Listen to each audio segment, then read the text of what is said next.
Hi everyone, I am Pramiti. Welcome back to the channel. आज के session में हम चैप्टर कॉस्ट कंप्लीट करने लगे हैं ऑफ क्लास 11। सो इस सेशन में up till relationship between total cost, total variable cost and total fixed cost करेंगे। Then in the next video मैं अपलोड करूँगी average and marginal cost along with the जितने भी रिलेशनशिप्स जो बच जाएंगे। So starting with the meaning of cost. अगर मैं बात करूँ कॉस्ट की, तो कॉस्ट एक सिंपल वर्ड्स में अगर बोला जाए तो ये खर्चा है, राइट। सिंपल सा अगर खर्चा अगर हम बात करें, कोई भी चीज़ अगर आप काम करते हो छोटे से लेके बड़े लेवल पे, कुछ ऑफिस का खर्चा आता ही आता है, कुछ प्रोडक्शन का, कोई दुकान भी खोल रहे हो तो कुछ बेसिक खर्चे आते हैं। किसी चीज़ को बनाने के लिए, प्रोड्यूस करने के लिए जो भी खर्चा लगता है वो हमारा कॉस्ट होता है, ठीक है। अब कॉस्ट दो चीज़ों से बना हुआ है। एक है उसकी एक्सप्लिसिट कॉस्ट, दूसरी है इम्प्लिसिट कॉस्ट। एक्सप्लिसिट कॉस्ट का मतलब वो कॉस्ट है जो कॉस्ट हम किसी भी आउटसाइडर को पे कर रहे हैं। आउटसाइडर को एक्चुअल मनी जब हम पे कर रहे हैं उसको बोलते हैं एक्सप्लिसिट कॉस्ट। जैसे कोई एम्प्लॉय लगाया, उसको वेजेस देने हैं, कोई रेंट देना है किसी भी लैंड का, या कोई प्लांट कोई लिया है किसी से रेंट पे लिया है, उसका रेंट भी देना ही पड़ेगा, किसी आउटसाइडर को पे करना ही पड़ेगा। देन कोई रॉ मटेरियल लिया है, उसकी भी पेमेंट आपको बाहर करनी पड़ेगी। सो जो पेमेंट हम किसी आउटसाइडर को पे करते हैं फॉर परचेजिंग और हायरिंग उनकी सर्विसेज को या प्रोडक्ट्स को, उसको हम बोल देते हैं एक्सप्लिसिट कॉस्ट। दूसरी आती है इम्प्लिसिट कॉस्ट। अब जो इम्प्लिसिट कॉस्ट है ये बेसिकली मॉनेटरी टर्म्स में नहीं होती है। मॉनेटरी मतलब इसको एक्चुअल पेमेंट नहीं करी जाती है, इसकी actual payment is not there, payment नहीं होती इसकी। ये सिंपली जो ओनर के अपने इनपुट्स है ना, अपने जो रिसोर्सेज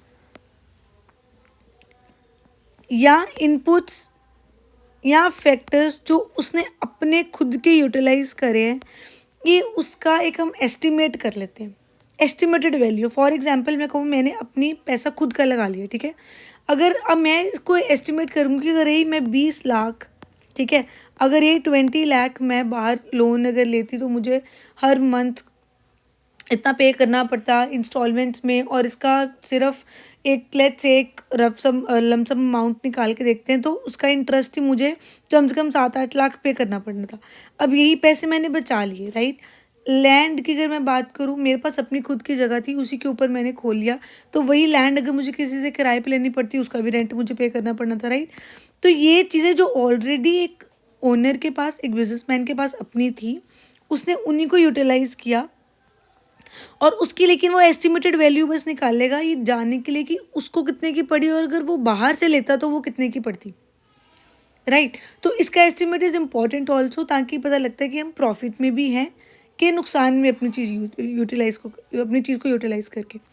सो इम्प्लिसिट और एक्सप्लिसिट कॉस्ट बेसिकली ये है। इम्प्लिसिट मतलब जब किसी बाहर वाले को पेमेंट दे रहे हो, और इम्प्लिसिट मतलब पेमेंट एक्चुअली में दे ही नहीं रहे हैं, बट ये अपने ही ओनर के खुद के रिसोर्सेज है जिसकी वो एस्टिमेटेड वैल्यू निकालते हैं कि भाई मैंने इतना पैसा अपने घर से ही निकाल लिया, इतने रिसोर्सेज मैंने अपने यूटिलाइज करे हैं, और इन दोनों को मिला करके हमारा मेन कॉस्ट बन जाता है, एक सम टोटल हो जाता है, ठीक है।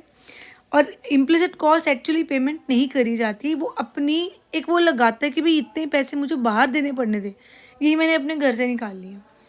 नेक्स्ट आपकी कुछ अनदर टाइप ऑफ कॉस्ट है, जैसे आपकी रियल कॉस्ट है। So real cost basically monetary terms में again you can not calculate. उसका रीज़न है कितने एफर्ट्स, क्या हार्ड वर्क लगाया, क्या सेक्रीफाइसेस लगी प्रोड्यूस करने के लिए, उसको बोल देते हैं रियल कॉस्ट, ठीक है। और नेचुरली मॉनेटरी टर्म्स में कैलकुलेट नहीं की जाती है। देन आपके आगे आएगा is your social cost. Social cost means वो कॉस्ट जो सोसाइटी ने बेयर करी, जैसे पोल्यूशन कितना हुआ, कितनी वेस्टेज हुई, रिसोर्सेज जो थे नेचुरल उनको पोल्यूट किया गया, नेचुरल रिसोर्सेज को वेस्ट किया होते हैं, या फिर नेचुरल रिसोर्सेज यूटिलाइज किए गए, उनका जो कॉस्ट है जो सोसाइटी बेयर करती है एज इन प्रोड्यूस करने के लिए किसी भी प्रोडक्ट को, वो सोशल कॉस्ट होती है। Then comes your opportunity cost. अब अपॉर्चुनिटी कॉस्ट मीन्स वो कॉस्ट, अब इसकी मैं एग्जांपल देती हूँ। लेट्स से एक लिमिटेड रिसोर्सेज के चलते आपके पास ₹10,000 थे, उसमें से आप 2 चीज़ें कर सकते हो, 2 ड्रेसेस हैं आपके पास। अब दोनों ही 10,000 की आपके पास है भी 10,000 ही, ले भी एक ही सकते हो। आपको दोनों बहुत पसंद थी बट आपने ए ड्रेस पिक करी और बी को सेक्रीफाइस किया। तो जो वैल्यू ये है ना बी की, that is your opportunity cost जो आपने पे करी ए को खरीदने के लिए। इन मोर इजी वर्ड्स अगर इसको एक्सप्लेन किया जाए तो you can say, let's say एक फार्मर है, ठीक है, बहुत इजी एग्जांपल है। एक फार्मर है, उसके पास एक स्टिपुलेटेड एक पर्टिकुलर छोटी सी स्पेसिफिक लैंड है, ठीक है। अब वो उसके पास 2 चॉइस है, या तो वो 100 किलो राइस ग्रो कर सकता है या फिर वो 100 ही किलो वीट को ग्रो कर सकता है। पर लैंड उसके पास एक ही है, रिसोर्सेज लिमिटेड है, ये हम अज्यूम करते हैं अपॉर्चुनिटी कॉस्ट में। अब अगर वो राइस इस पे ऑप्शन लेता है कि भाई मैं राइस उगा रहा हूँ, मैं वीट को नहीं लूँगा, तो जो वीट की कॉस्ट पड़नी थी ना वो आपकी अपॉर्चुनिटी कॉस्ट है। Okay, so opportunity cost is the best alternative for कौन, जो बेस्ट ऑल्टरनेटिव को जाने दिया गया, जो भी डिसीजन आपने लिया उसकी कॉस्ट जो थी, जो ऑल्टरनेटिव की बेस्ट की कॉस्ट थी, वो आपकी अपॉर्चुनिटी कॉस्ट है। Coming next to you is of cost function. अब जब हम कॉस्ट फंक्शन की बात करते हैं तो ऑलवेज रिमेंबर फंक्शन वर्ड जब आता है तो इसका मतलब रिलेशनशिप है। फंक्शन का मतलब है रिलेशनशिप। जब भी रिलेशनशिप आता है मतलब 2 चीज़ों में आपस में क्या रिलेशनशिप। अगर हम कॉस्ट फंक्शन की बात करें तो मतलब cost equals function of quantity. इसका मतलब कितना कॉस्ट हमें लगा प्रोड्यूस करने में, दिस मच ऑफ क्वांटिटी, कितनी कॉस्ट लगा करके कितना quantity of output we have produced, ये कॉस्ट ऑफ फंक्शन है, ये कॉस्ट फंक्शन है, ठीक है। सो ये रिलेशन बताता है कॉस्ट में और आउटपुट में कि कितने पैसे लगने पे कितना आउटपुट बना है, that is what your cost function is. So C is your cost of production, Q is the quantity of output and H stands for the functional relationship, ठीक है। अब जब हम कॉस्ट की बात करते हैं तो let me explain you first of all your, then उसके बाद उधर जाएंगे। कॉस्ट बेसिकली 2 तरह की, शॉर्ट रन में कॉस्ट हमेशा 2 तरह की ही होती है। फर्स्ट इज योर फिक्स्ड और वेरिएबल, बिकॉज शॉर्ट रन में सारी कॉस्ट का वेरिएबल होना या सबका फिक्स्ड होना इज़ नॉट पॉसिबल। सो कुछ कॉस्ट आपको फिक्स्ड मिलेगी, कुछ वेरिएबल मिलेगी। फिक्स्ड कॉस्ट का मतलब होता है जो कॉस्ट हमेशा कांस्टेंट, इट रिमेन कांस्टेंट, ये कभी भी चेंज नहीं होती है। ये ज़ीरो आउटपुट पे भी कुछ सर्टेन अमाउंट होएगी। Let's say for example fixed cost में कह दूँ कि भाई 60 रुपये, ठीक है, इट मीन ज़ीरो पे भी ये 60 होगी रुपीज़, 60 रुपीज़ आप इसको ज़ीरो पे भी बोल लोगे, और अगर आप 100 यूनिट्स भी प्रोड्यूस कर रहे हो तो भी 60 रहेगी। फॉर एग्जांपल रेंट, अगर रेंट लैंड का पे कर रहे हो, रेंट ऑफ लैंड, तो वो देना ही पड़ेगा, चाहे आप कुछ भी प्रोड्यूस नहीं करो, चाहे आप full capacity of your production करो। रेंट आपका अगर 50,000 है तो हर महीने जाएगा ही जाएगा। कोई परमानेंट स्टाफ है आपके पास, आप परमानेंट स्टाफ को छुट्टियां दो, उनसे सारा जितना भी उनका स्टिपुलेटेड टाइम है उसमें काम करवाओ, चाहे बिल्कुल काम नहीं करवाओ, थोड़ा काम करवाओ, लेकिन अगर सबकी मिला के सैलरी 30,000 बनती है तो वो 30,000 देनी पड़ेगी। आप इसको इग्नोर नहीं कर सकते हो। They have to be paid, have to be paid, ये हमेशा कांस्टेंट रहती है, पे करनी ही पड़ती है, no matter your level of output. So it never changes with change in output level. और जो वेरिएबल कॉस्ट है, वेरिएबल कॉस्ट वो है जो चेंज होती है, change with the, it always change with change, delta का साइन का मतलब होता है change. So it change with change in level of output. It will always change with change in the level of output. Zero अगर आप output कोई produce कर रहे हो तो वेरिएबल कॉस्ट भी ज़ीरो रहेगी. जैसे आप आउटपुट को इंक्रीज करते हो, variable cost will also increase.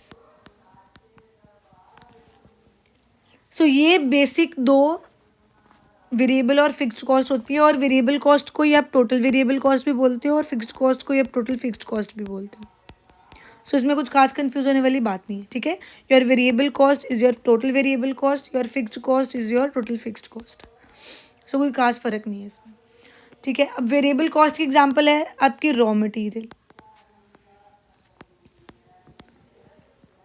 अगर आप 10 यूनिट्स बनाओगे तो नेचुरली रॉ मटेरियल भी उसके अकॉर्डिंग लगेगा. अगर 200 बना रहे हो तो नेचुरली उसके अकॉर्डिंग आपका इंक्रीज होगा. तो ये बढ़ता कम, इसकी कॉस्ट इंक्रीज डिक्रीज होती रहती है. ठीक है, ये आपका वेरिएबल कॉस्ट है और वो आपका फिक्स्ड कॉस्ट है. अब आगे जाके जब हम बात करते हैं फिक्स्ड कॉस्ट की, तो फिक्स्ड कॉस्ट के कुछ नेम्स हैं. अब फिक्स्ड कॉस्ट के कुछ नेम्स है ऑल्टरनेटिव. इसको सप्लीमेंट्री कॉस्ट भी बोलते हो, ओवरहेड कॉस्ट भी, इनडायरेक्ट, जनरल, अनअवॉइडेबल कॉस्ट. तो ये कुछ अलग अलग से नेम्स हैं जो आपको पता होने चाहिए टू राइट योर आंसर्स और एक इन्फॉर्मेशन के लिए भी. अब ये आपका स्केड्यूल है. तो आप स्केड्यूल से इजीली देख सकते हो, चाहे आपकी 0 लेवल था तो भी 12 टोटल फिक्स्ड कॉस्ट थी, 1 पे भी फिक्स्ड कॉस्ट 12 है, 5 अगर यूनिट्स प्रोड्यूस करें हैं उस पर भी 12 है. तो देयर इज़ नो चेंज. और इसका जब भी आप स्केड्यूल के कर्व बनाओगे तो इसका कर्व हमेशा ऐसे आएगा, इस तरह से. लेट्स से ये 0 था, देन 1 2 3 4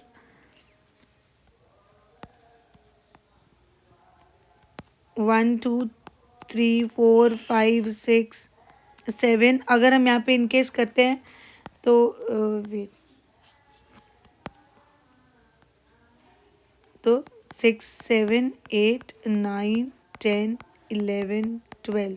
तो अगर फिक्स्ड कॉस्ट 1 2 3 4 5 6 12 था एक क्वांटिटी पे, 0 पे भी 12 रहेगा, 2 3 4 5 सभी पे 12 का 12 ही रहेगा. सो आपका फिक्स्ड कॉस्ट हमेशा हॉरिजॉन्टल रहेगा टू एक्स एक्सिस.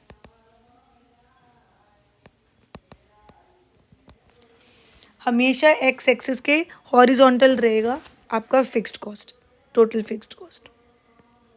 ये आपका एक्स एक्सिस है, ये आपका वाई एक्सिस है.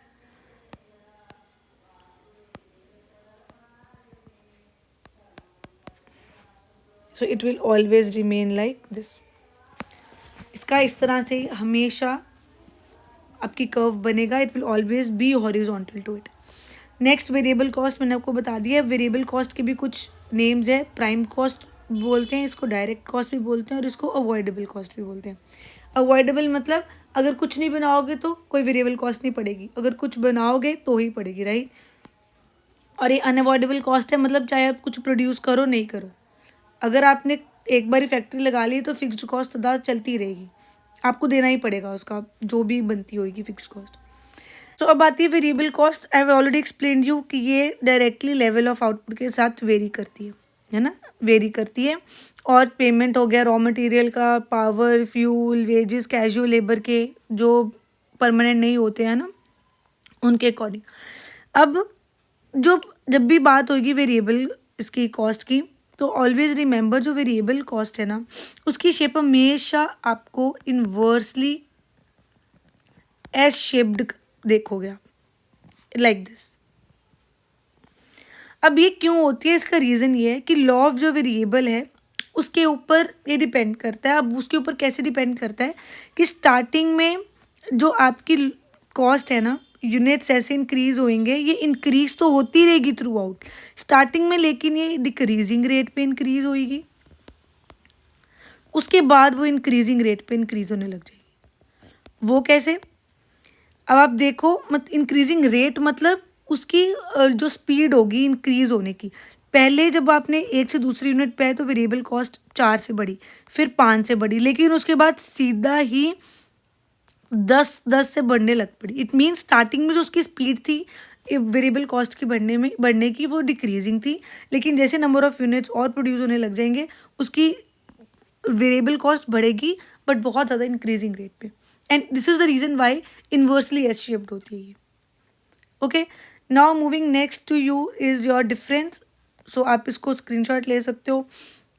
टोटल वेरिएबल कॉस्ट वो है जो डायरेक्टली वेरी करती है विद लेवल ऑफ आउटपुट, ये कांस्टेंट रहती है। Then time period, it can be change in the short run. Fixed cost कभी भी शॉर्ट रन में आप चेंज नहीं कर सकते हो। कॉस्ट एट ज़ीरो आउटपुट, इसकी ज़ीरो प्रोडक्शन पे ज़ीरो कॉस्ट होएगी, पर ये कभी भी ज़ीरो नहीं जाएगी। देन वेरिएबल कॉस्ट आपकी एग्जांपल हो सकती है प्रोडक्शन लेबर, रॉ मटेरियल, इस पे खर्च होती है।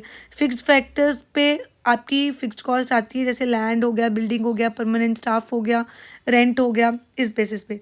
शेप इसकी हमेशा इन्वर्सली एस शेप्ड होती है और ये हमेशा हॉरिजॉन्टल रहेगी to the straight line, okay, to the X axis.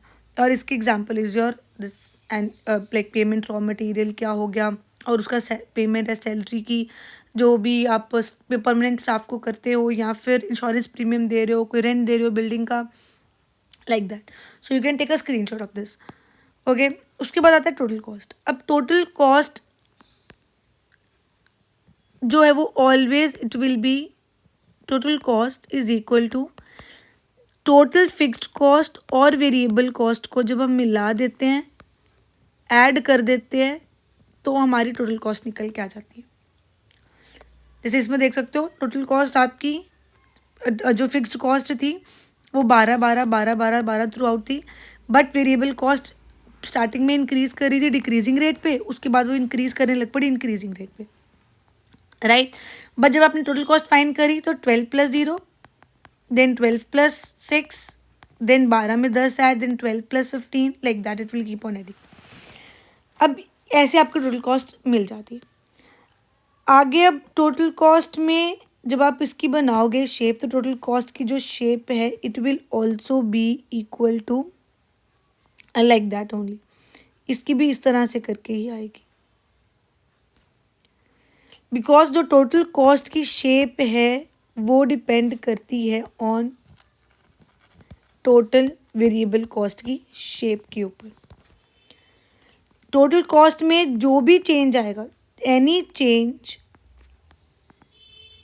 In total cost will be due to the change in variable cost, because fixed cost तो सेम ही रहेगी, फिक्स्ड कॉस्ट तो कांस्टेंट ही रहेगी, उसमें तो कुछ भी चेंज ही नहीं आना, जो थी जैसी थी वो वैसी की वैसी रहेगी।